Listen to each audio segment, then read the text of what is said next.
Halo Sobat Digital, ketemu lagi di channel Kampus Digital. Di video kali ini kita akan membahas sebuah perusahaan streaming film yang sekarang di era pandemi ini ngetren. Saya yakin pasti Anda mengenal dengan aplikasi streaming film yang namanya Netflix. Di video kali ini bagaimana sih Netflix itu berkembang begitu cepat, ya, eksponensial. Terus tonton video ini jangan skip-skip sampai akhir. Seperti biasa, saya nanti akan membahas sebuah kisah dan kita akan mendapatkan pelajaran dari kisah Netflix ini. Kisah kesuksesan Netflix memang banyak menjadi study case di berbagai ilmu marketing strategi. Seperti yang kita ketahui, sejak pandemi, layanan media streaming ini semakin booming di Indonesia dan di berbagai negara. Sebelum adanya Netflix, di Indonesia ya, yang saya tahu layanan film itu adalah ada iFlix, ada Viu, lalu masuklah Netflix diikuti oleh Disney Plus.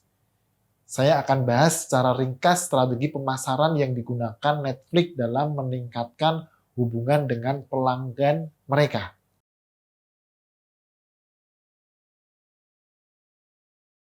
Netflix Inc. adalah salah satu penyedia layanan media streaming digital yang berkantor pusat di Los Gatos, California.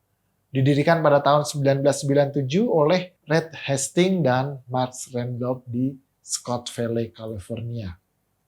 Poin khusus dalam strategi pemasaran yang diterapkan oleh Netflix adalah Netflix berhasil membuat pengelolaan big data dengan Customer Relation Management atau CRM. Di saat kita menonton, Netflix juga menonton kita. Itu adalah strategi Netflix. Jadi saya ulang, di saat kita menonton di Netflix, Netflix juga menonton kita. Big data di sini yang saya maksud adalah data pelanggan atau subscriber, contohnya histori konten yang pelanggan pilih untuk ditonton. Apabila kita mulai berlangganan, kita akan disuguhkan beberapa opsi genre, apa saja yang kita minati. Itu semua masuk dalam big data oleh Netflix yang dia olah dengan algoritma sistem mereka dan disesuaikan dengan keinginan pelanggan. Jadi, di sini Netflix mempunyai sebuah algoritma yang itu bisa mengetahui kesukaan kita. Sebagai contoh, saya adalah salah satu pengguna Netflix. Sebelumnya saya tidak mengetahui itu ada film-film tertentu di Netflix. Ya, setelah saya menonton film ABC, akhirnya Netflix merekomendasikan film D kepada saya. Yang film itu film sejenis, yang artinya saya sukai. Seperti itu, contoh algoritmanya Netflix. Netflix mengetahui secara detail dan mendalam apa yang ditonton oleh pelanggannya. Dan menggunakan pengetahuan ini untuk mendorong rekomendasi kepada pelanggan. Memutuskan program apa yang ditawarkan dan bahkan mengembangkan konten eksklusifnya sendiri. Jadi, Netflix itu memiliki big data apa yang disukai oleh customer-nya. Bayangkan jika kita juga memiliki data seperti itu. Tentunya kita akan mudah mengembangkan develop produk lebih baik. Oh, customer butuhnya produk A, customer butuhnya produk C. Dan kita bisa menentukan rumus. Jadi, customer juga pasti membutuhkan produk E. Misalkan seperti itu. Tidak ada perusahaan yang lebih mengenal pelanggannya selain Netflix. Setiap hari Netflix melacak data pelanggannya pada 3 juta pencarian, 4 juta peringkat, dan 30 juta data pelanggan yang memencet tombol opsi play. Basis data besar Netflix yang berisi setiap detail tayangan untuk setiap pelanggannya. Netflix merekam semua aktivitas pelanggannya, mulai dari menonton apa, mereka nonton jam berapa, perangkat apa yang dipakai, lokasi mana dia menonton, dan menekan tombol jeda maju atau percepatan selama program. Apa yang bisa didapatkan dari hal ini? Tentunya dengan itu Netflix bisa mengetahui. Salah satunya contoh, Netflix mengetahui waktu kapan pelanggannya menonton. Netflix mengetahui video itu dijeda atau dipercepat di bagian yang mana. Artinya, kalau dipercepat itu artinya pelanggannya tidak suka pada bagian tersebut. Yang akhirnya Netflix bisa mengevaluasi konten yang dibuatnya.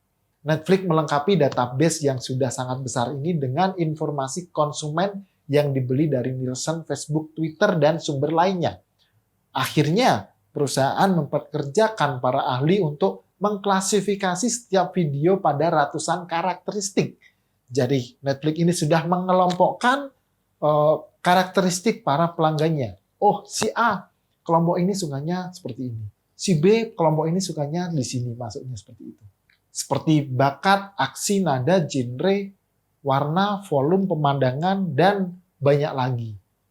Menggunakan basis data yang kaya. Netflix membuat profil pelanggan terperinci berdasarkan kebiasaan dan preferensi menonton individu. Kemudian, menggunakan profil ini untuk mempersonalisasi pengalaman atau experience menonton setiap pelanggannya. Menurut Netflix, ada 40 juta versi Netflix berbeda untuk setiap pelanggan individu di seluruh dunia. Huruf R dalam strategi CRM oleh Netflix yang berarti relationship. Ini adalah hal yang membuat Netflix sukses. Mereka berhasil membangun hubungan dengan pelanggan dan memberikan konten eksklusif setiap harinya.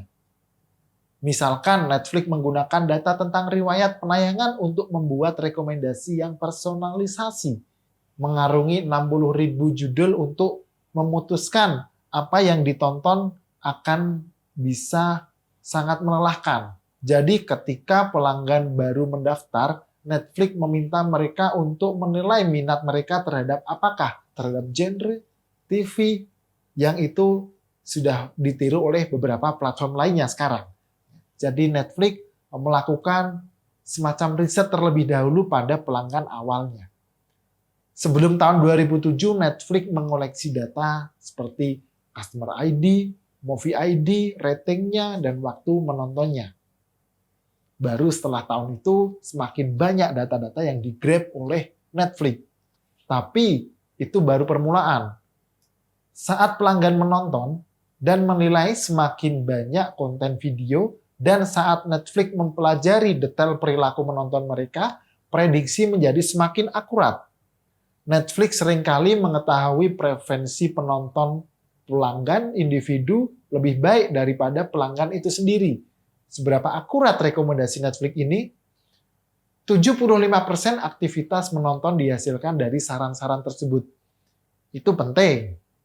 Semakin banyak pelanggan menonton, semakin besar kemungkinan mereka untuk tetap menggunakan Netflix. Pemirsa yang menonton setidaknya 15 jam konten setiap bulan, 75% lebih kecil kemungkinan untuk membatalkan langganan. Rekomendasi yang akurat ini meningkatkan waktu penayangan rata-rata pelanggan yang tetap berlangganan. Jadi itu retention-nya cukup tinggi, 75%. Artinya kalau 100 orang berlangganan, 25 orang yang berhenti, tapi 75% masih melanjutkannya. Itulah gambaran singkat mengenai strategi Netflix. Hal apa saja yang menjadi pelajaran dari Netflix ini sih? Yang pertama adalah Netflix mengumpulkan database pelanggannya.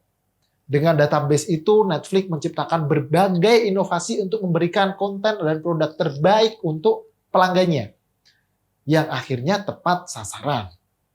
Yang kedua, Netflix memberikan lebih dari apa yang pelanggannya beli. Misalkan, saya ingin hanya sekedar menonton film, tapi Netflix memberikan film-film yang itu lebih dari ekspektasi saya. Setelah saya menonton film A, saya direkomendasikan film A, B, C, D, E, sampai Z, yang itu tidak ada habisnya. Hal itu membuat Netflix akhirnya membuat studio produksi sendiri karena dia ingin membuatkan konten yang personal bagi pelanggannya. Pelajaran kedua tentang konten personal. Artinya Netflix memiliki database yang sangat besar sekali hingga konten personal ini bisa dia klasifikasi.